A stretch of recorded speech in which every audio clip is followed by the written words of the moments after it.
Assalamualaikum warahmatullahi wabarakatuh.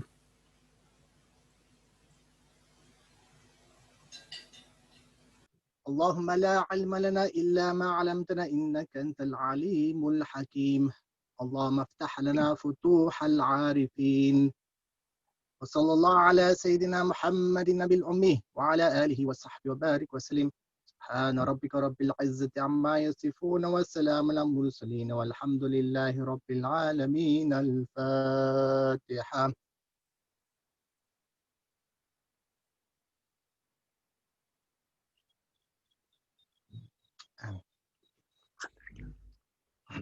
Jazilan Sidi Yunus.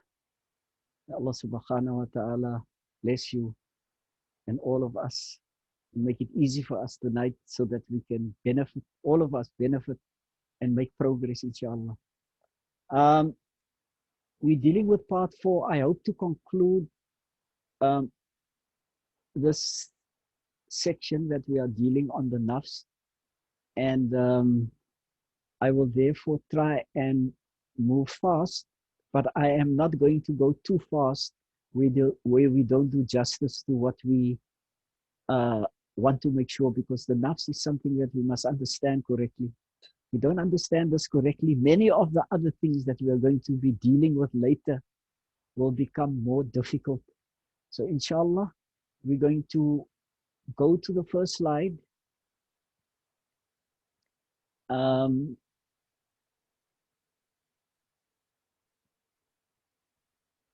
Which is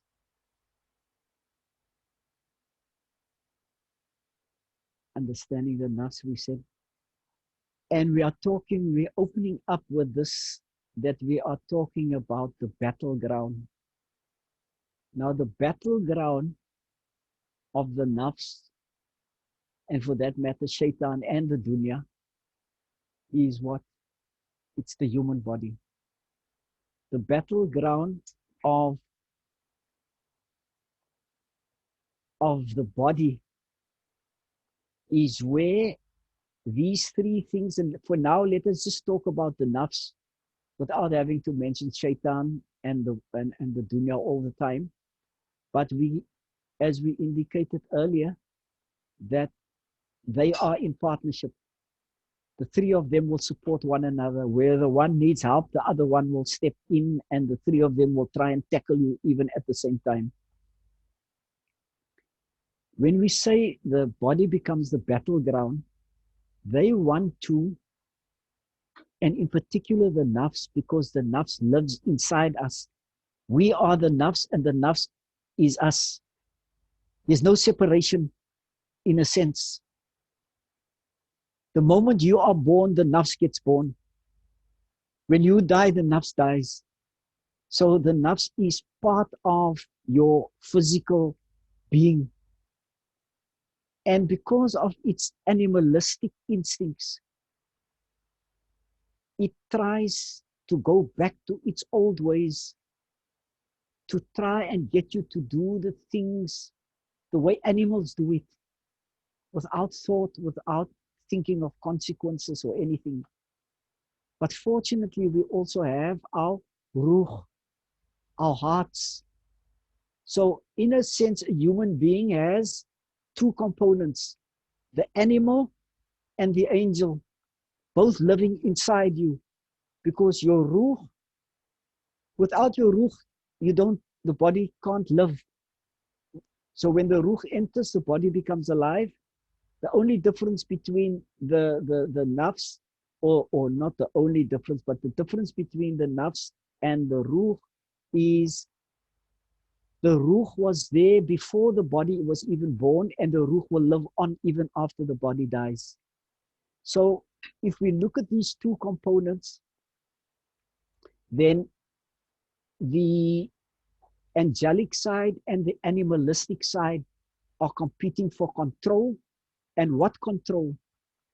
To control whatever you do as a human being, your actions, your behavior, and even what you think and what you feel. So this is what we must understand. Now, where they try, they obviously come through the mind, and I'm going to explain the interaction between the mind and the heart of how that works. But the heart generally is is that organ in the body that determines the type of actions that the body will do. If the heart is filled with evil and bad and whatever, then it's easy for the nafs to take control of the heart. If it's filled with goodness, then the nafs is not able to do that. And then the ruh and your inner goodness that we all have within ourselves, that then keeps the nafs out, and then that goodness determines the actions of the body. And that is the jihad that Rasulullah sallallahu alaihi wasallam was talking about. Now, our actions and our thoughts are triggered by either the one force or the other force, the good or the bad force. For now, let's say the ruh and the nafs, or the qalb, the heart and the nafs. But it's possible that the nafs can have control over your taste buds and your stomach, but won't be so successful when it comes to maybe your ears or your eyes, or the other way around. So they can have control over certain limbs and organs, which will affect certain aspects of your behavior, but it doesn't necessarily mean if they have control over that limb or organ that they necessarily have control of the entire body.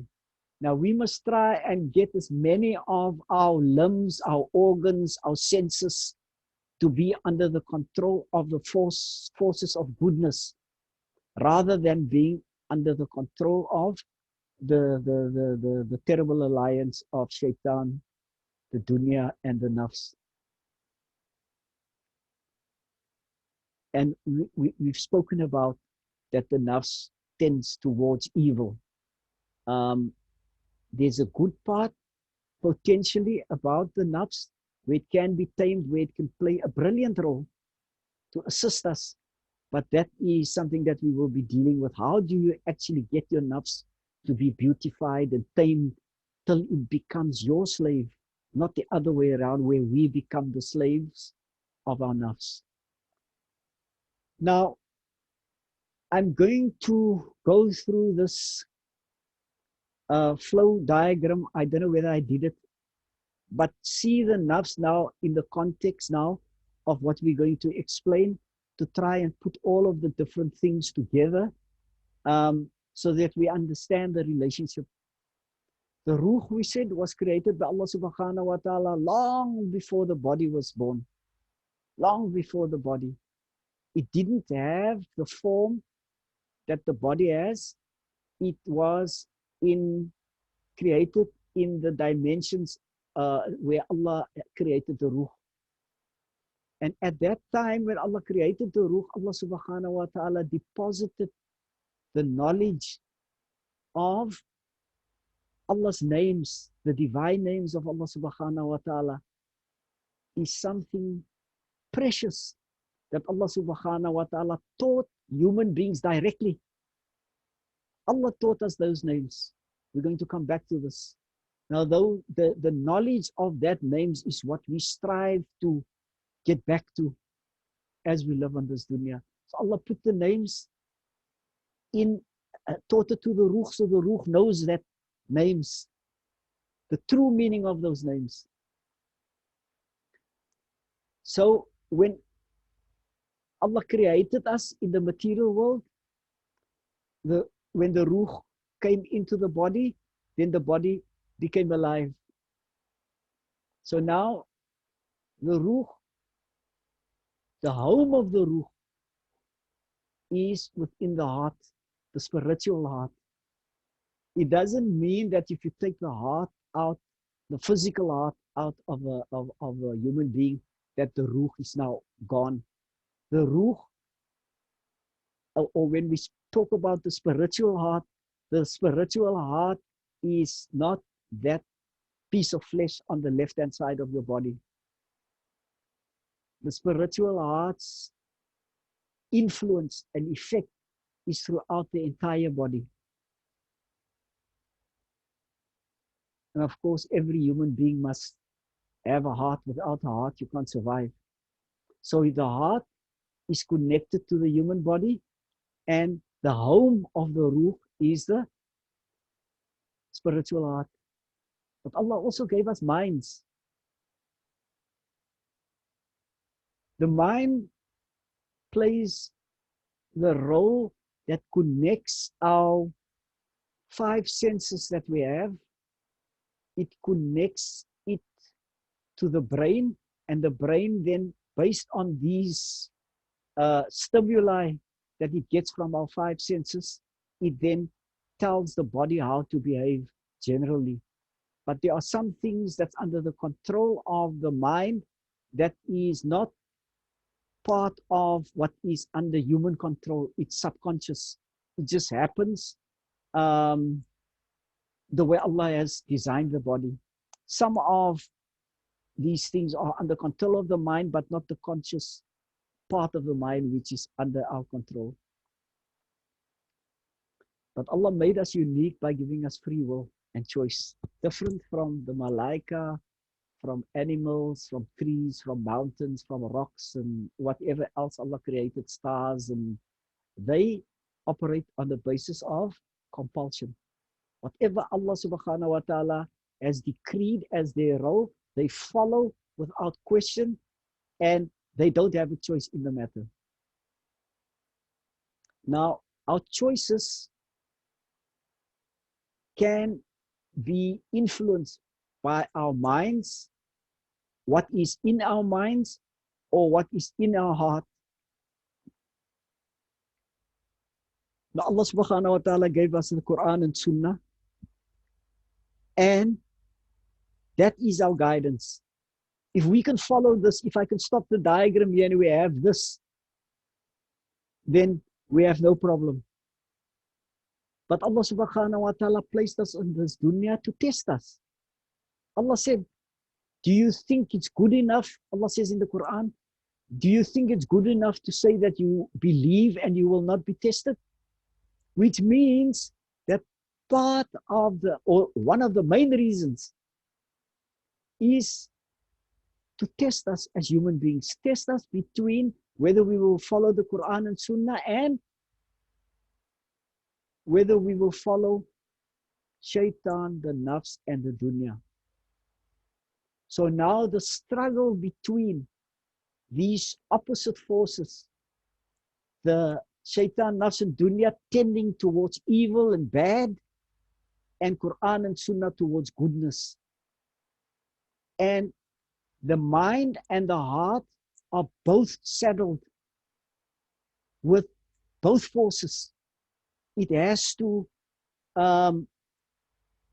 determine which one is it going to follow. Now the heart speaks to the mind, and the mind speaks to the heart all the time until you die. Those two things will constantly speak to one another to try and influence what is in the heart. The heart tries to put that in the mind, and if it is in the mind, then the mind will follow what the heart says. And of course, the opposite will be true. If it's under the influence of the mind will transfer that influence, which it picked up from Shaitan and the Dunya and the Nafs through the five senses. It will transfer that influence. If it's strong, it will send it to the heart, and the heart will be filled with all these bad things. Then eventually, the choices we make will be determined by who is stronger, the heart or the mind. Now, don't think that the mind is necessarily bad. The mind can be good or it can be bad, Because if the mind is filled with the Quran and Sunnah, then the body will follow that, all those good things. But if it's filled with the other forces, then of course it will act in an unacceptable manner. Now, let me quickly pause there and ask if there's any questions that anyone would like to ask before I move on to the next slide. I open up the floor now.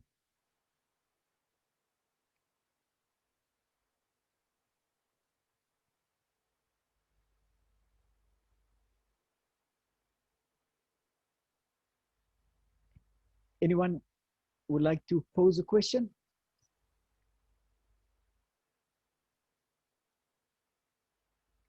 Yunus?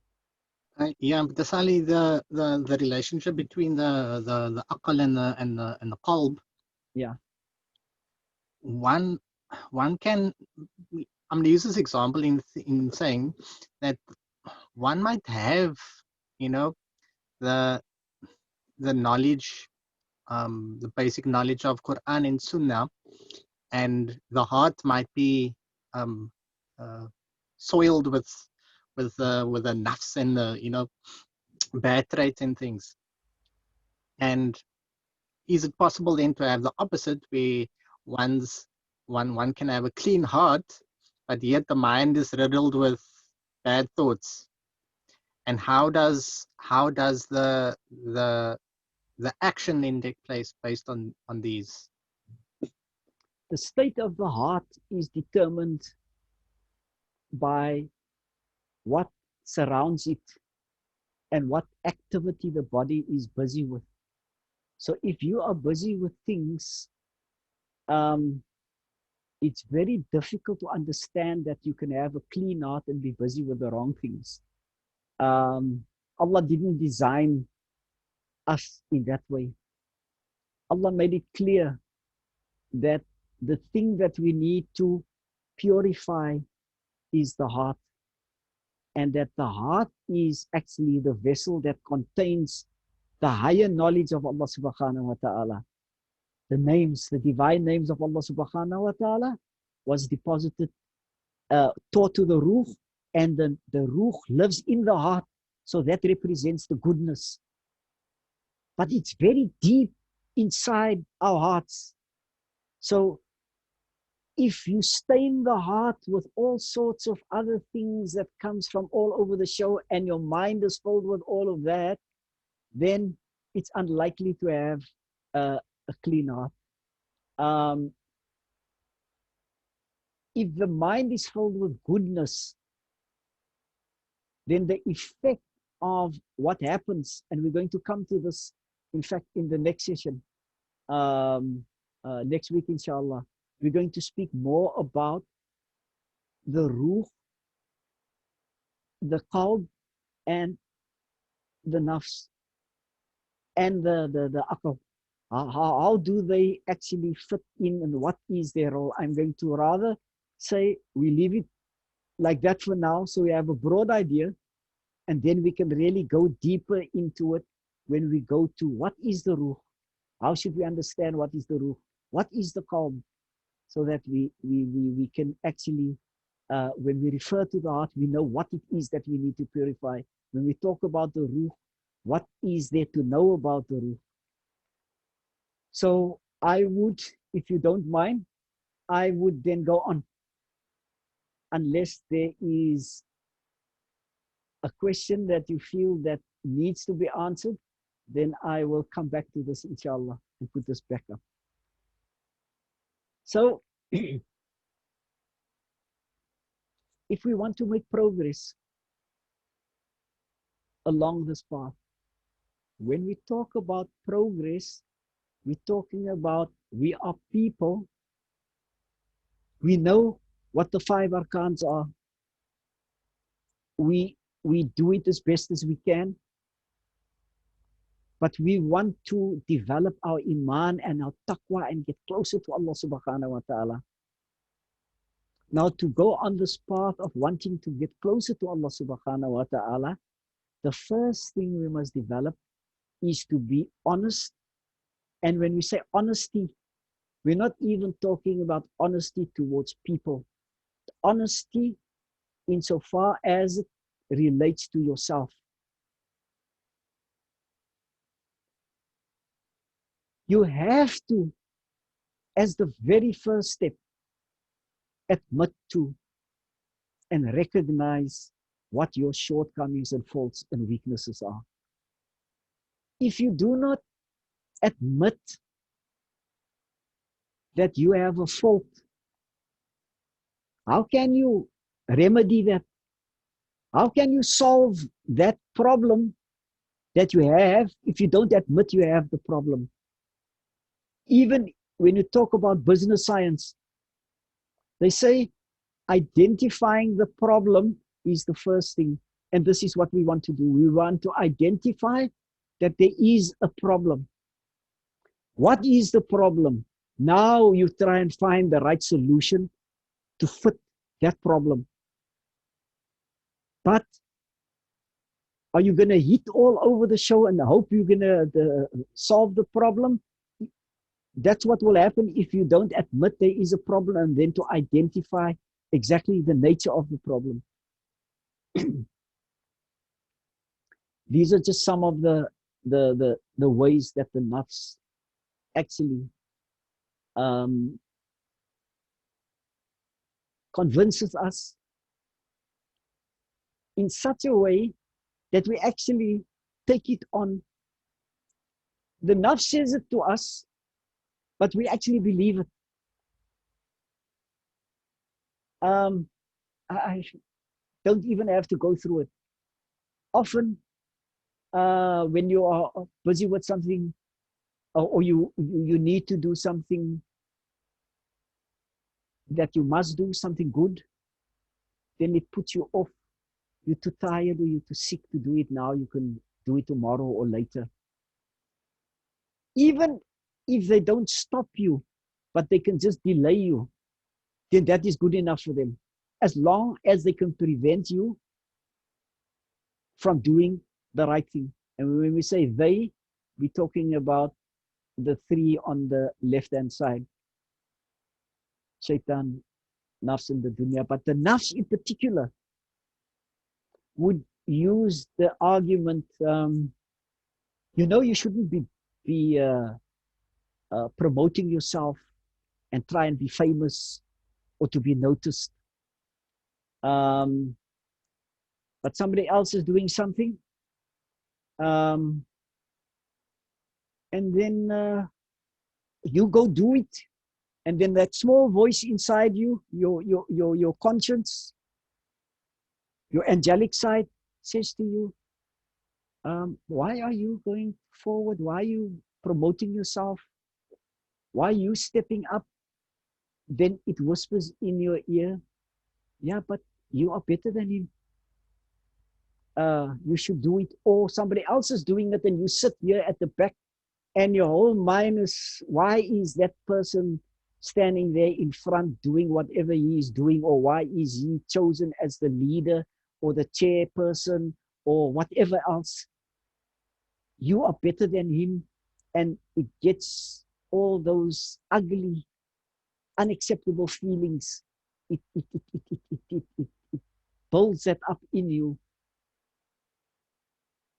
Or even when you have to give charity,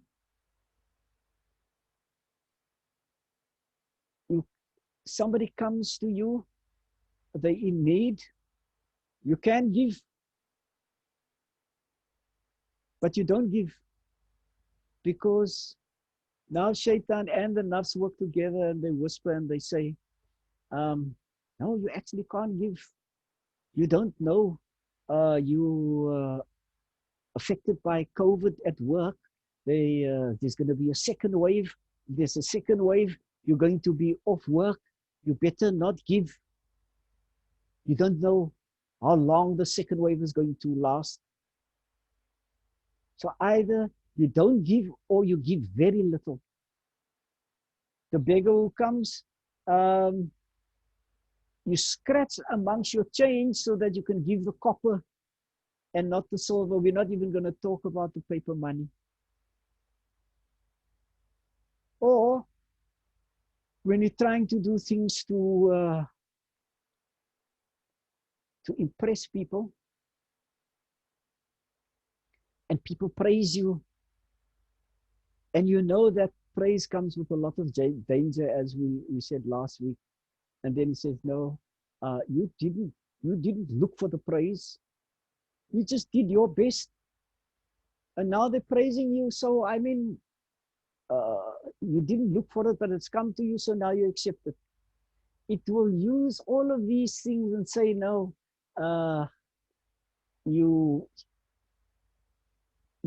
they allow you to do the bad thing by giving you the reasons of why you should accept that bad as the way forward.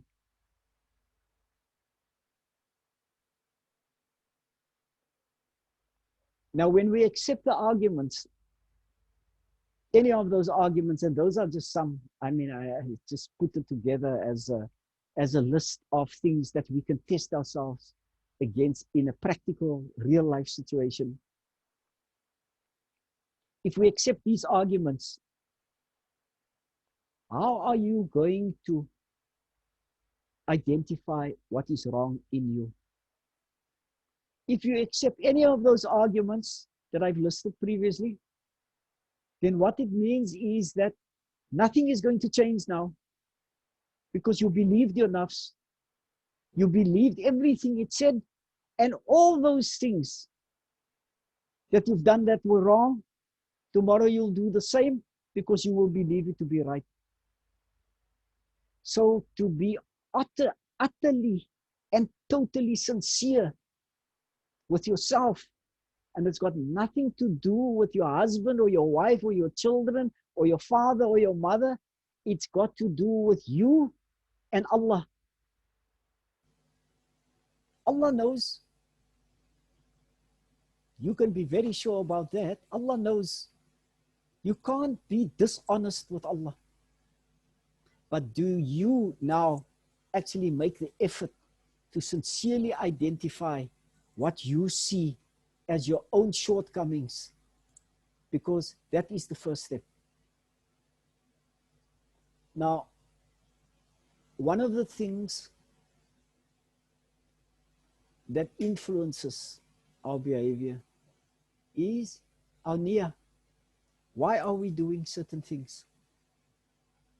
Everything, good and bad, not only bad, good and bad, will be judged depending on what our intentions were. What was our niyyah? You can't fast if you forget to say the niyyah, the intention. Then it's different. That falls in a different category.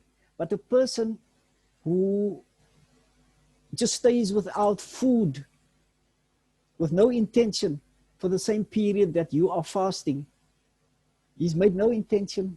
It's not linked to anything. He just abstains from food for that same period. He's going through exactly the same thing that you are going.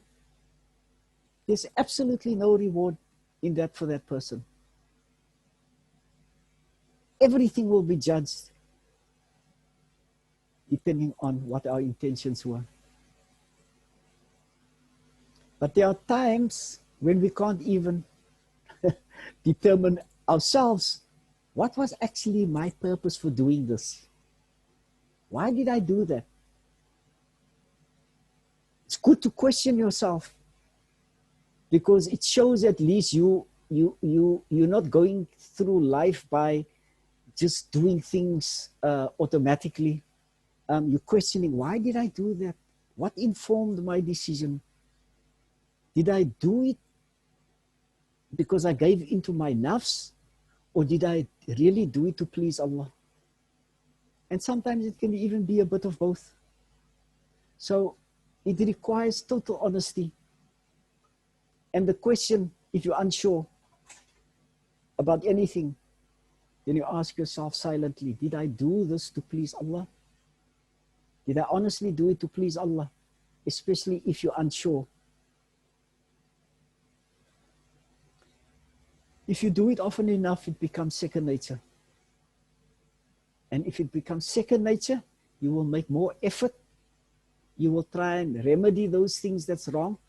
And ultimately, you will be rewarded with a more pure heart. Now, the question of niyyah, intention, is so important. Sheikh Khazim Hafidullah said to us that even he has to remind himself to always check what is the intention behind what he is doing. And for the awliyas, even what they're thinking.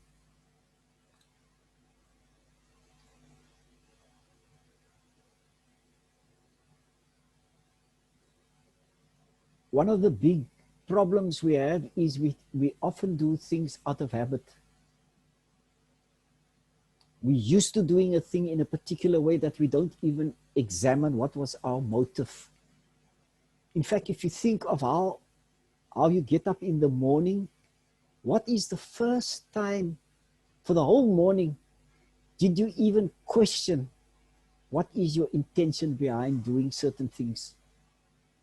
We go into that autopilot without thinking. It's a routine, so you do it out of routine. Right or wrong, you never question it. We should actually be living in the moment where everything that we do should be questioned. Why am I doing this? What's my motive behind it?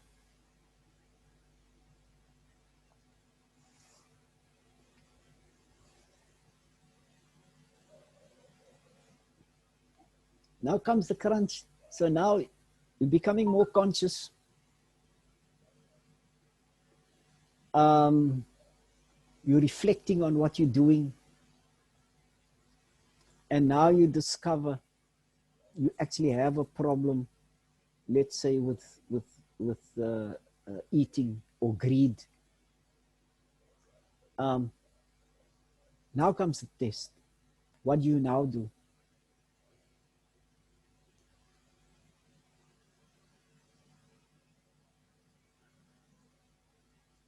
Do we now have the courage or the strength or the ability after we've admitted to correct that problem that you've identified in your own life? That is the bigger test. The first part was to put you on the right page. You've now admitted you've got a problem. The problem is still there unless you correct the problem. It's not going to disappear because you now admitted you've got a problem. You so often hear people follow up. No, I know I'm eating too much, but what did we say about but? But means you're actually disagreeing with whatever you have said before you said but.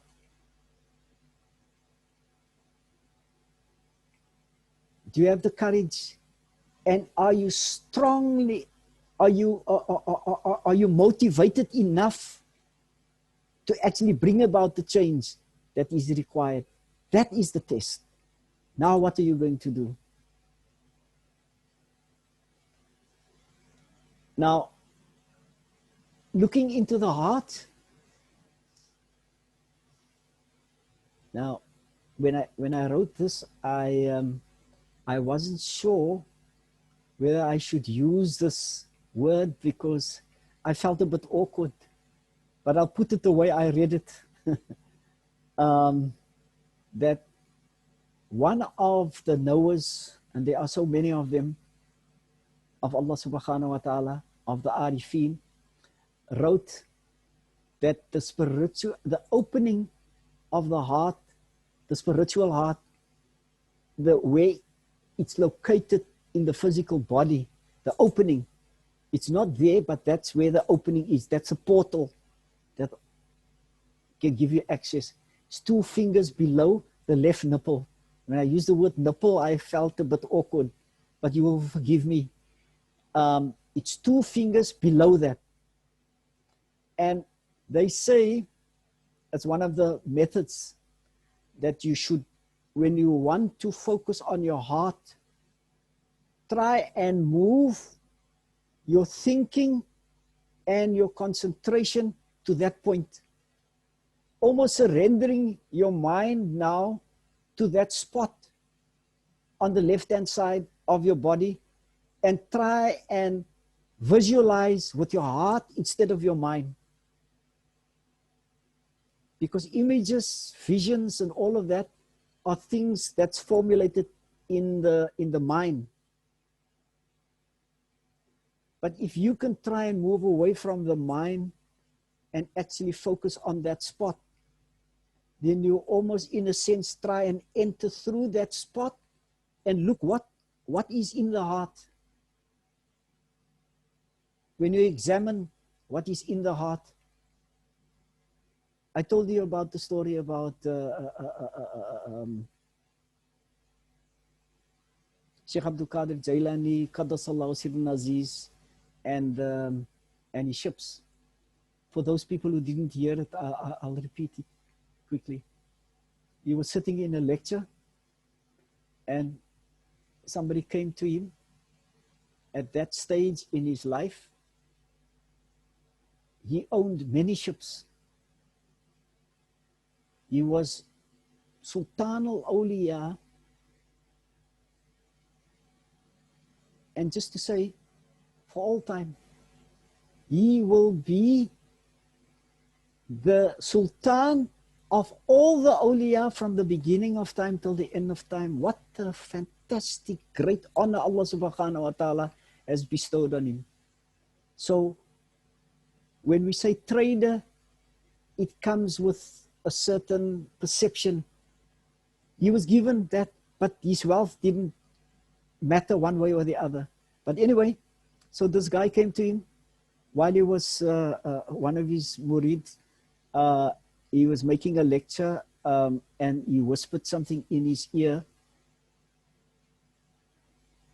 and he looked towards the person, and he lowered his head, and after a few seconds he said, Alhamdulillah. And then the person left, the other person left. Then he continued the lecture. Then just before he completed the lecture, this person came running in and whispered something in his ear again. And he said, Alhamdulillah. After dropping his head, he said, Alhamdulillah. The people who were sitting there listening to the lecture, after the lecture, were puzzled by what this meant. They were curious.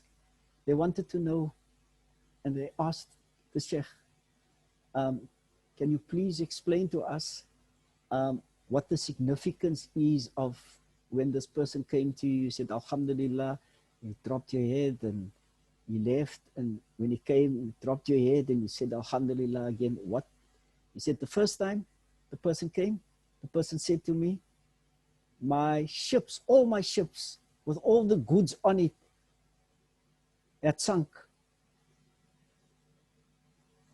And when he said that to me, I dropped my head and I looked into my heart to see whether the heart was upset or disappointed about this news. And when I saw my heart was unchanged, it was absolutely clean and untouched by this knowledge, I said, Alhamdulillah, I thanked Allah that even though the ships sank with all the goods on it, it didn't affect the state of my heart. So yeah, okay. And the second time the man came to say it was incorrect information. The ships actually didn't sink. These ships have arrived safely at the port, and all the goods are still intact. So he looked into his heart again, and he looked to see whether he was happy and elated that he still had the goods and it wasn't lost. And when he checked his heart, he said he saw his heart was unchanged. He wasn't happy.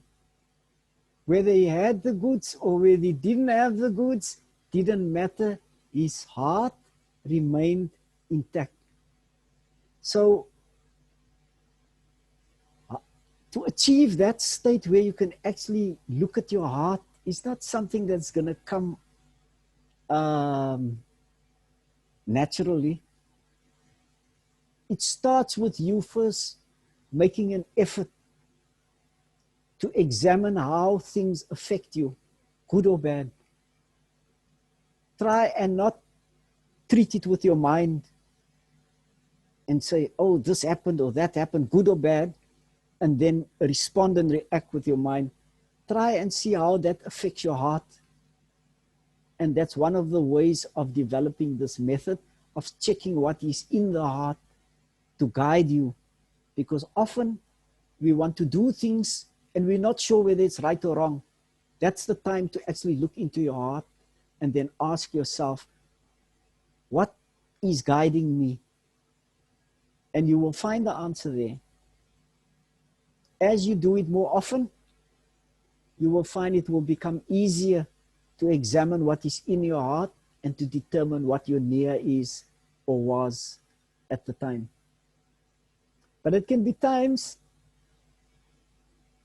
in our case, as weak slaves, we haven't reached this elevated station yet, that it can be times when it is both to please Allah as well as the nafs.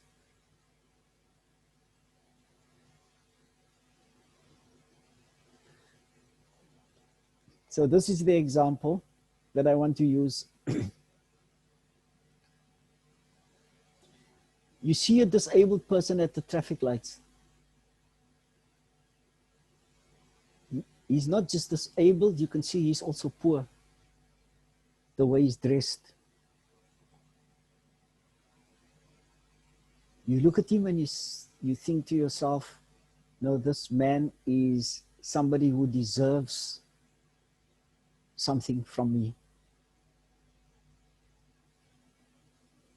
So now you scratch around, you give him some money, but you do it in such an obvious way. There's lots of cars around you, you give it, and you give the money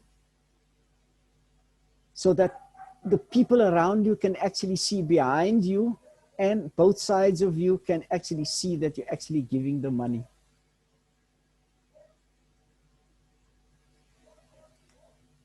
Is this right or is this wrong?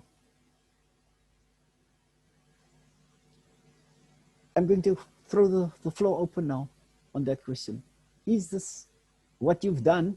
Is it right or is it wrong?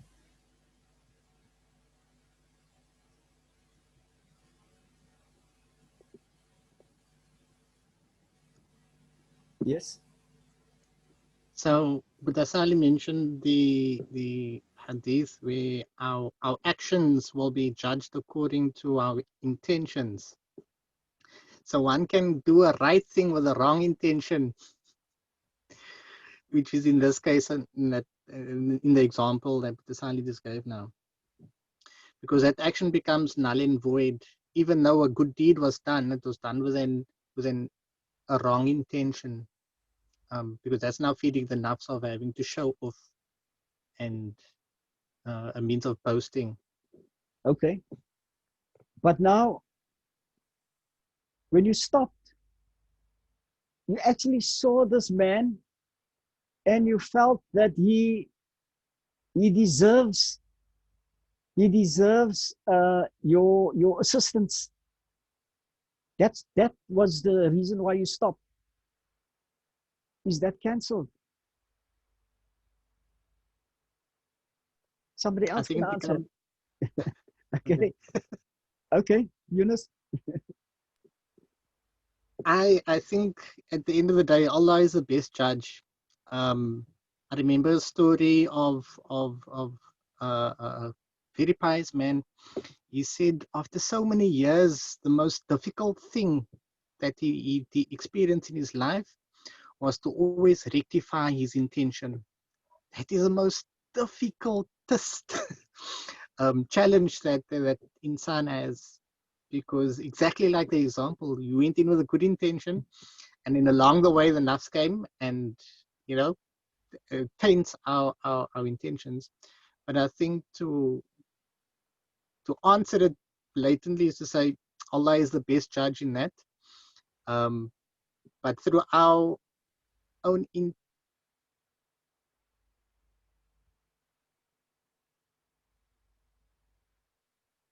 Yeah, Eunice has a connection problem. of having to show off. Yeah. Okay. But again, it's the recognition of that moment.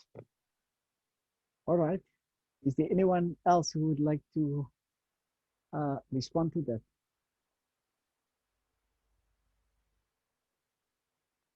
Okay. Let me move on to the next possibility. I'll respond to this one.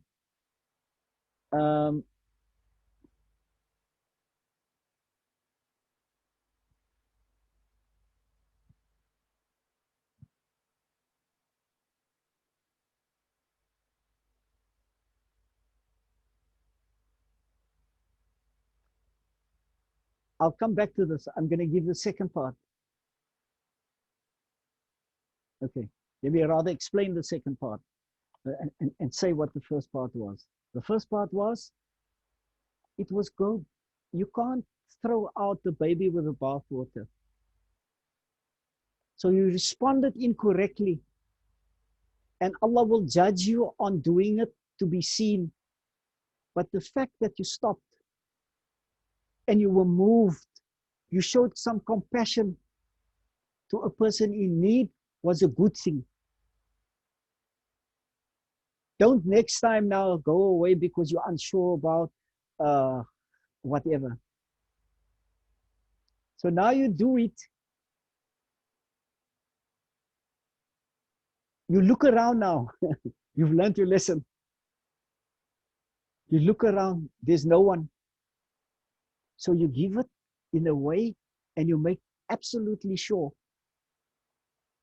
that nobody has seen you. And you give this person something.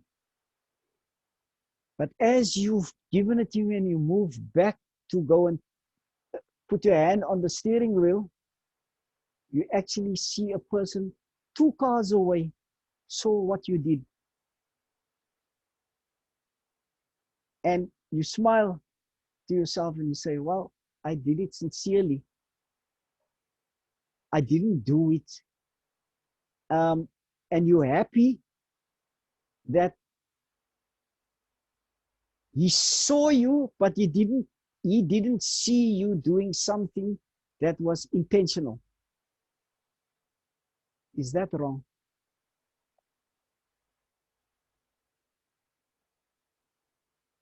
Is that wrong? I'm going to open up again.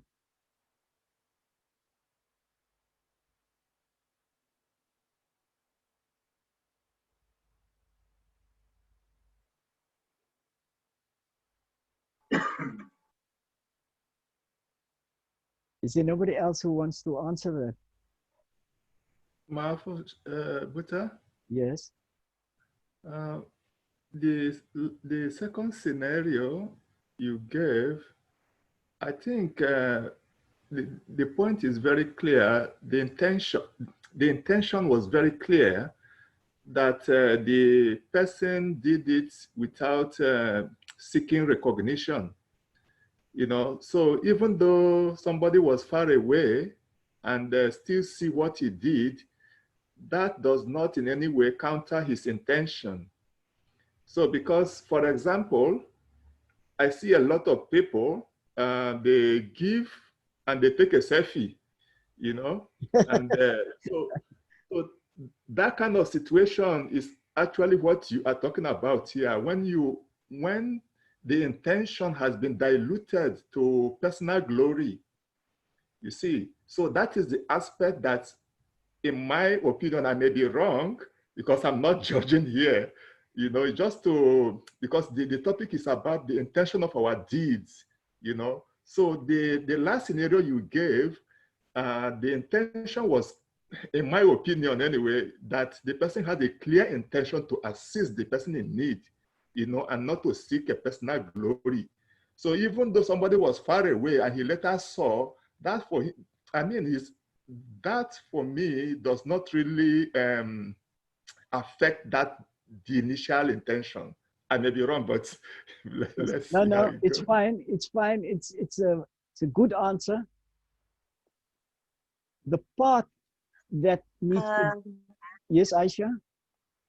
I would say that the second part where you become aware that people are watching and feeling a sense of pride for what you are doing, I think that pride would be then the nafs. But the intention still remains the same. The intention was you felt compassion and your intention was to relieve someone. But then the second part, then again, is something different. That's your pride, your nafs. Okay. You are both right. This is a case of where it's good and not good, both at the same time. It shows that you've made progress, that you have tried to curb the nafs from claiming it by giving it openly to people. That was the first thing that you did right. But when you did it secretly and somebody saw you, then the nafs grabbed it again. You've made progress, but it shows the fact that you are pleased shows there's work to be done. You're on the right path, but you are not at the point where you can say your nafs is under control. Are we clear about that? It's like the person, I used an example on some previous occasion where the person gets up at night, he's going to make tahajjud. Nobody knows he makes tahajjud salah. He gets up in the middle of the night and he wants to do it secretly. And then somebody gets up to go to the bathroom and they notice him making salah. You don't say you pleased, but there's something inside you that makes you didn't want to tell them, but now they've seen it and you feel that sense of satisfaction. You can't explain it. You know what I'm talking about. When you try and do things, now you must watch out for those things too. It shows that there's still work to be done. There's work to be done. You are far from perfect, but you're on the right path. I think, but Salie, for me, Yes. I think that's also a good time to use that same tool in how we dealt with praise, to remind ourselves, la hawla wa la quwwata illa billah, and to almost in our minds block out that thought and saying and bring one's consciousness that Allah is watching me, and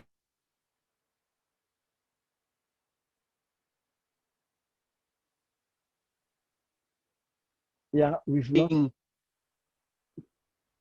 lost you there for a while, Sidi Yunus. But yes, use whatever tool you can if you become aware of it. Sometimes you just have this feeling and you don't even recognize it as a problem. The first thing is, even under those circumstances, is to recognize it as a problem.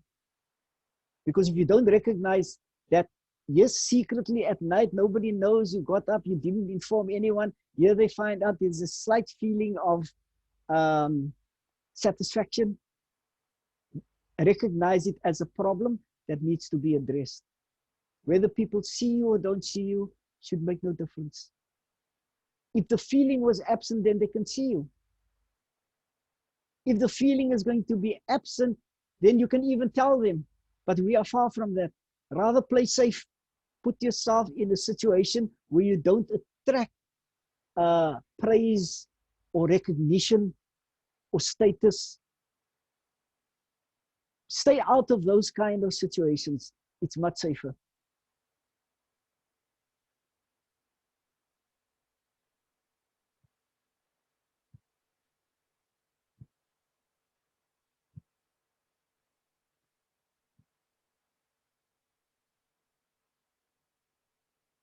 As we say, if we do things for the sake of Allah, then it shouldn't matter what other people think or say. You do because you know it's pure. Your intentions, you've checked, you've worked on it, so that whether people praise or don't praise, it's not going to result in you claiming something that doesn't belong to you. Because you want Allah to be pleased with you. Did you do it because you want Allah to be pleased with you, or for somebody to see you do the good deed? You remember what we said, Imam Ghazali told us, radiallahu anh? He said, Allah subhanahu wa ta'ala on the day of Qiyamah, when you come for that reward, Allah, your whole life is going to be played out in front of you like a video. Every single moment that you had consciousness will be played out in front of you. You will see it. You say, yeah, but Allah, on that occasion, I gave to the guy secretly. So Allah gives you a reward for having done a good deed in secret. But then Allah takes some of it and pushes it back in your face. That is what you did for people. You didn't do it for me. You got your reward. That satisfaction that you felt, some of it is going to be taken away. It depends on your status. A person who is not as spiritually elevated as you are, if he does it and he's been a stingy person and he tries at least to give and somebody sees and he feels happy about it, Allah knows how he will be judged. But he is not as bad as you are conscious now of it. You know you have to watch out for the nafs. So watch out at every single corner. He's going to claim when you least expect it. So you purify your nafs whenever you can. Now, some simple advice that was given to us on how to fight the nafs.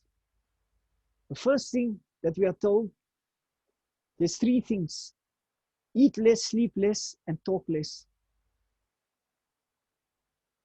If you get used to doing that. Now, most people will have a difficulty with at least some of it, if not all of it. They do the opposite. They don't eat less, they eat more. They eat more than what they need. They sleep more than what they need. They talk more than what they need to talk. These things have been given to us as the most basic set of things that we need to be doing in our lives. It's simple things. It's not complicated. You must recite so many chapters of the Quran every night and make so many adhkar and all. These are simple, practical ways of fighting the nafs. Watch how much you eat, and if you can read, if you recognize it as a problem, then do something about it. Try and eat less, consciously eat less. If you eat a plate and a half food, normally, try and stick to one plate. If you normally just have one plate, then ask them or you dish slightly less than what you would have. Because the nafs has gotten used to now that bigger amount. So when you curb it, then you are already fighting against the nafs. You are going to be subjugating it. You are suppressing it. And the same for the sleep and the talk. Because the talk, it's not just slander. It's aimless, nonsensical talk. If you can't say something that's useful, then rather be quiet. It will be a form of ibadah. It will be considered as a form of ibadah. Now you might say, yeah, but sleeping is also ibadah. So if I sleep more, I get more ibadah. If you don't use that kind of argument, Allah is all wise. Allah knows how you think. If sleeping is your problem, then try and make a point of sleeping less. Those natural instinctive urges that we have of doing these things will automatically curb and put a brake on the nafs. Then the other thing that even if you're not 100% successful, but you now recognize you're going to do these three things, at least you're going to start with that in your life. So you're going to work on that. Don't immediately do the next lot that I'm going to suggest now, but do the first lot, and then you take on the second task. Yeah, and you're ready now to look at the next thing that you're going to do. Dhikr, fikr, and seclusion. We're going to speak more about in later sessions how we should do dhikr and what's the benefits of dhikr. And fikr, you know what dhikr is? Fikr is to contemplate, to reflect on Allah's greatness and reflect on the greatness of Allah's creation, so that you can recognize who is the creator of what is so great and so marvelous out there. You must remember everything that you see around you has been created by Allah. Not by you. It's been created by Allah.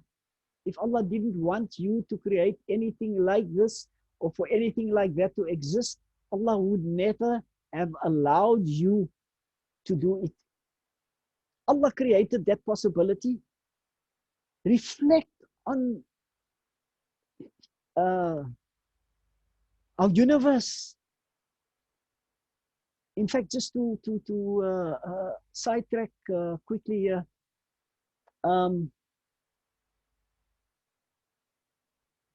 I've got a presentation on how Allah subhanahu wa ta'ala created the universe and the lessons that we should extract from that, and how full of proof the Quran is around these issues of how Allah subhanahu wa ta'ala created the universe. It sounds a little bit scientific at times, but there's enormous lessons that one can draw out of that to see Allah subhanahu wa ta'ala's greatness. It's one of the ways, I must say, that had a massive impact on my own personal growth or development. I'm nowhere. I'm nothing. But the little bit of growth that I had came when I reflected on that. And I want you, when we pause at the end, just to get the comment of whether we should actually be looking at including that.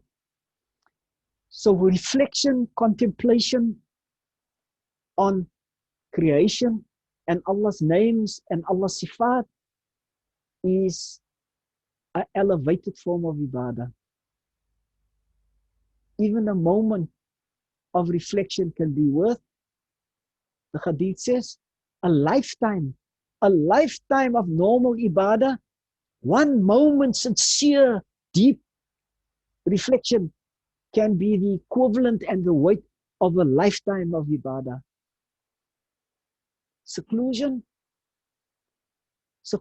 is where you cut yourself off from normal, busy environments, worldly environments, and you make time to be alone with Allah subhanahu wa ta'ala. Now, these are the three things that if you've made progress with the first lot, the first three, sleeping less, eating less, talking less, then you try and tackle the others. Maybe not all at the same time, but those are the methods that's being proposed by some of the people who have walked this path of purification of the heart. I actually want to conclude on that.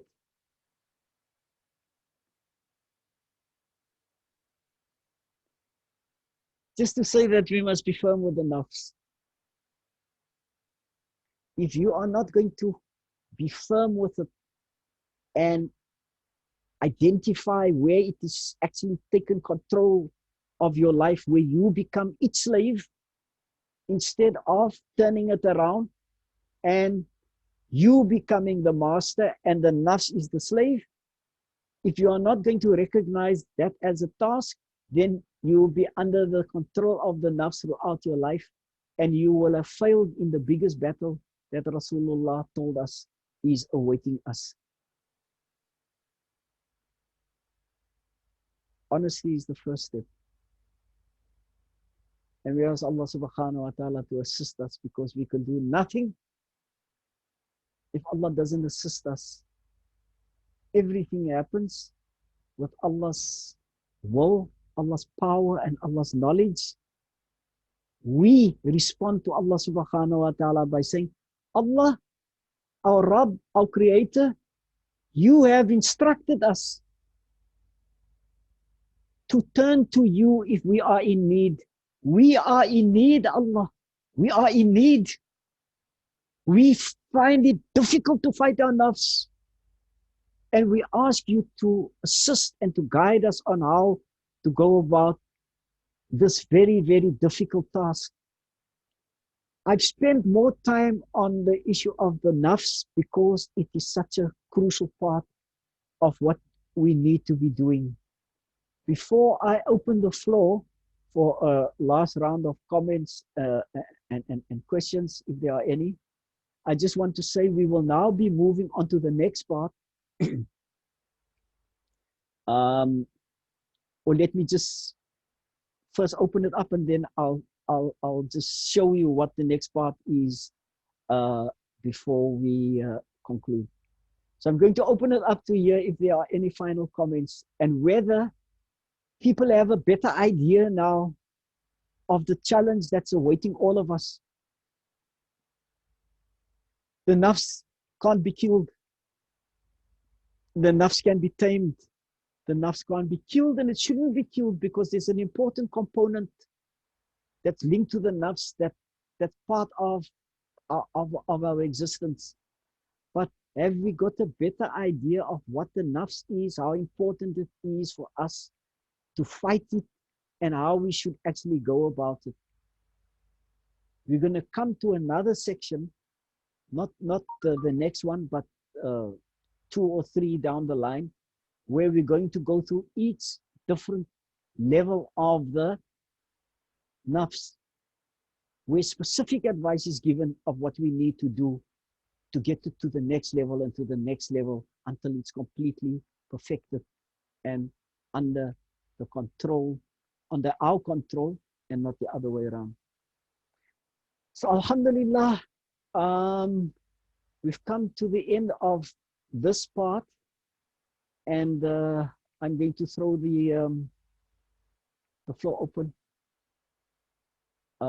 and I'd like as many comments as there are to hear what people's views are, and if there are questions, if any.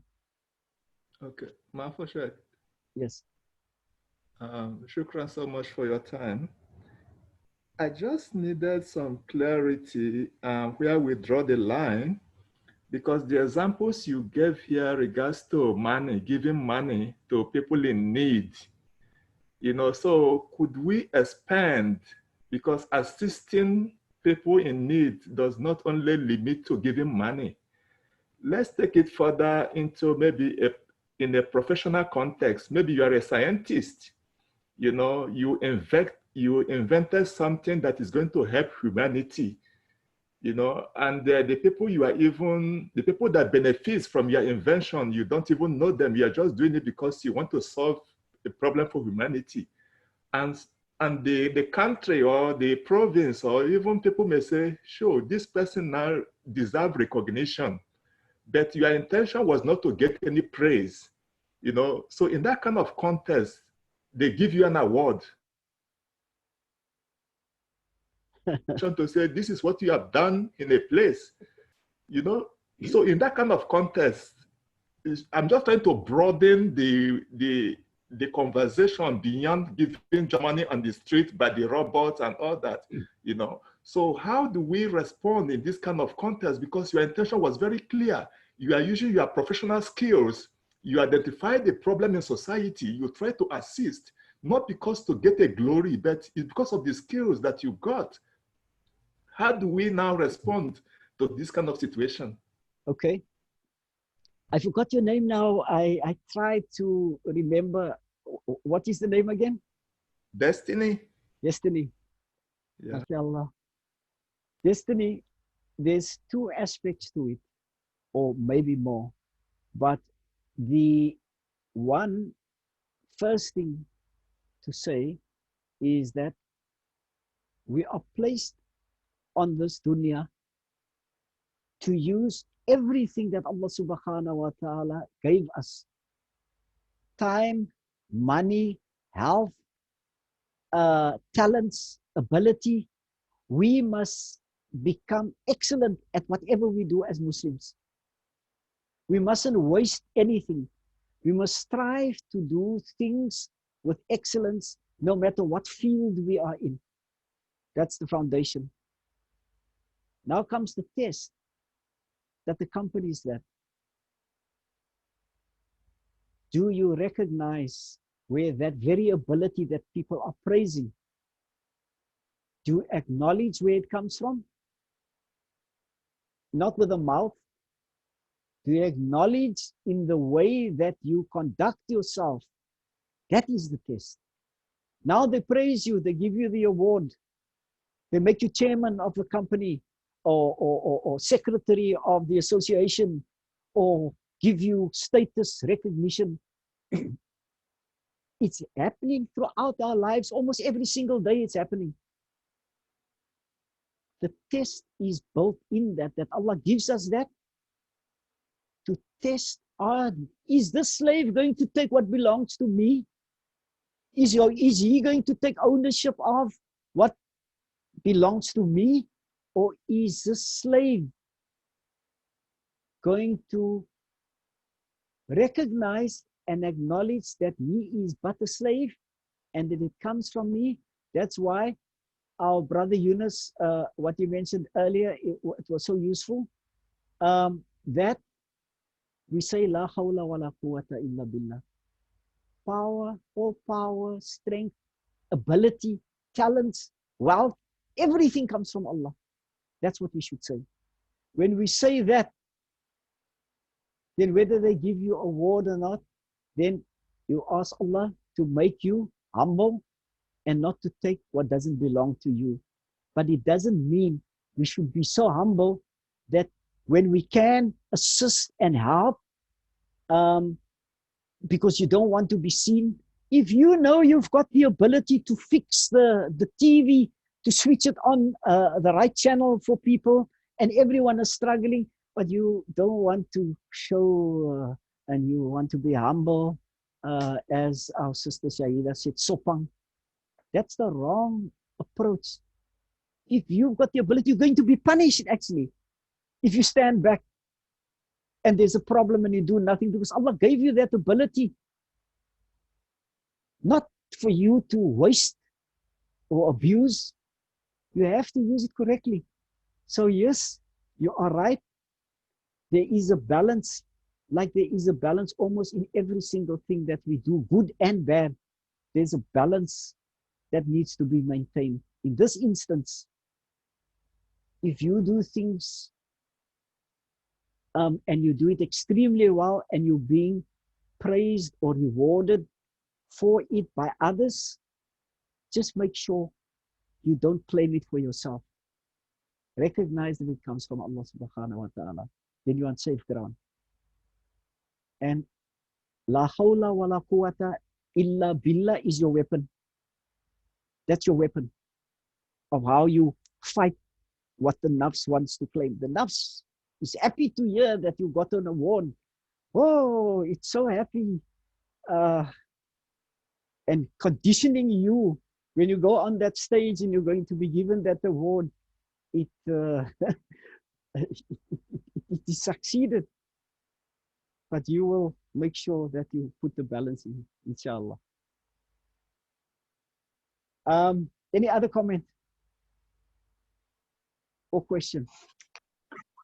I think we shouldn't refuse praise or avoid praise, but it's how you respond to it. I would say internally, how you respond and how you that you recognize that it comes from Allah, and someone praise you to say shukr alhamdulillah, and you also make the person who praises you aware that it's not from you, the whatever you achieved, but it comes from Allah. Yes, Aisha, but Sheikh Abdul Qadir Jailani Qaddasallahu Sirna Aziz says, rather avoid praise if you can. Rather avoid it. Don't do things to be praised. And if you can avoid praise, then rather avoid it. Like somebody did something and nobody knows who did this thing. Don't go and jump up and put up your hand, that's me. Rather avoid it if you can. But if you're strong, like you are, and you know how to handle it, then inshallah, then it doesn't matter whether they praise you or not. You know you're not going to claim it for yourself. Then it's fine. Then it doesn't matter. Whether they praise you or not, it's neither here nor there. Anyone else?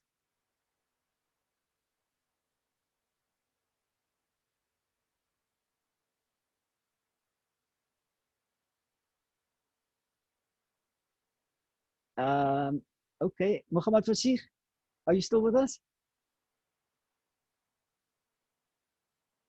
Probably not. Okay, let me just tell you what our next session is going to be. We're going to end on that note, and I hope, inshallah, that we're all going to take the question of fighting the nafs. It's something that we think we know, or we can talk about it and maybe describe it, its passions, its desires, its this, that. That's the easy part. The hard part is to be honest with our own selves and to pick out where the nafs is actually controlling us. And then the step after that is to actually do something about it. It's not good enough to define the problem and it stays a problem that's been defined, but nothing was done about it. So our next one, inshallah, session is going to be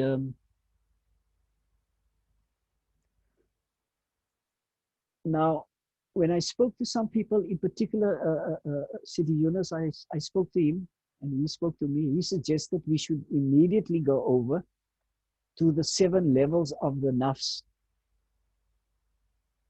But if we're going to go immediately into the 7 levels of the nafs, an understanding of what the ruh is, what the qalb is, and the mind even, and how they fit in and impact on one another is not going to be so easy.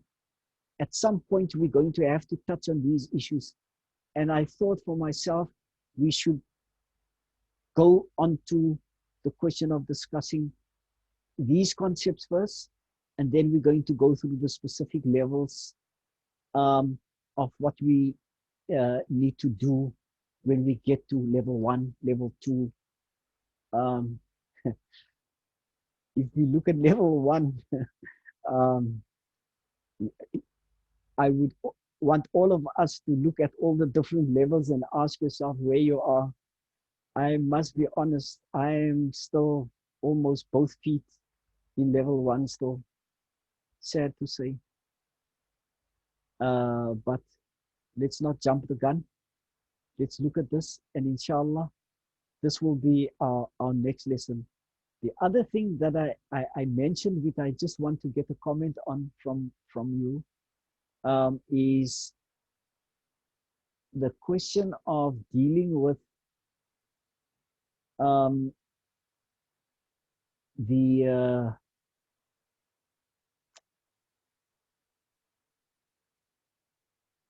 the topic that I mentioned about how Allah subhanahu wa ta'ala created the universe. Is this something that we should go into? I've got 2 parts to it. It's covered in book 6. For those of you who are not familiar with it, there are 6 books on my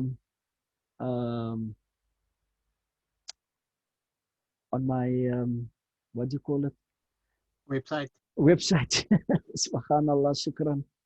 On my website, and you can download it there. You can have a look at it. In fact, it would be great if people can go to the website. It's a simple website, salimani.koza.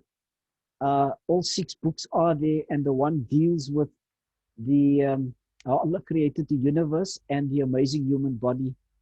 What we've taken so for granted, if we go into those things, it will give us an idea of what the presentation will be about.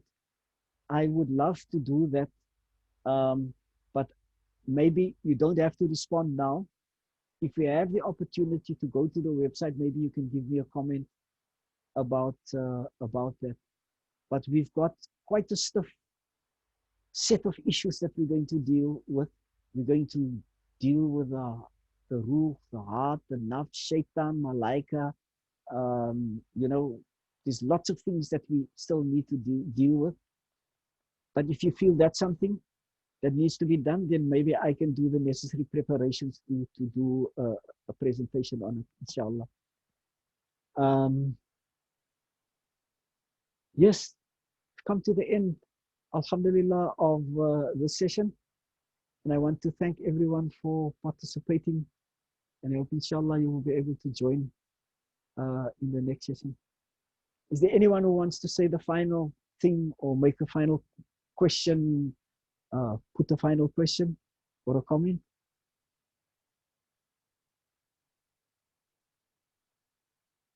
If not, then Sidi Yunus, make dua for us.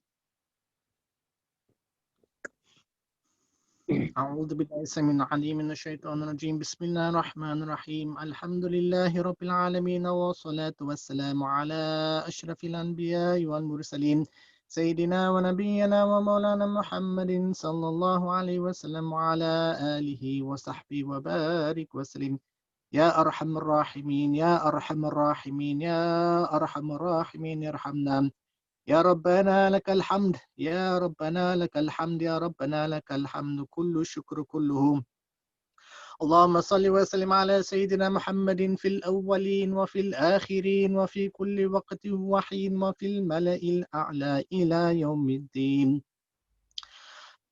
اللهم لا علم لنا إلا ما علمتنا إنك أنت العليم الحكيم نستغفر الله العظيم الذي لا إله إلا هو الحي القيوم ونتوب إليك اللهم إنا نسألك عافية ورضاك والجنة ونعوذ بك من سخطك والنار اللهم طهر قلوبنا من النفاق وأعمالنا من الرياء وألسنتنا من الكذب ربنا آتنا من لدنك رحمة وهيئ لنا من أمرنا رشدا ربنا آتنا في الدنيا حسنة وفي الآخرة حسنة وقنا عذاب النار وادخلنا الجنة مع الأبرار يا عزيز يا غفار يا رب العالمين ربنا تقبل منا إنك أنت السميع العليم وتب علينا إنك أنت التواب الرحيم إن الله وملائكته يصلون على النبي يا أيها الذين آمنوا صلوا عليه وسلموا تسليما. اللهم صل على سيدنا محمد وعلى آل سيدنا محمد وأصحابه وبارك وسلم. ألا إن أولياء الله لا خوف عليهم ولا هم يحزنون الذين آمنوا وكانوا يتقون. دعواهم فيها سبحانك اللهم وتحية فيها سلام وآخر دعواهم الحمد لله رب العالمين. Shukran jazilan, Sidi Yunus, and to everyone else. May Allah subhanahu wa ta'ala look after you, care for you, guide you, assist you, all your issues, small, big,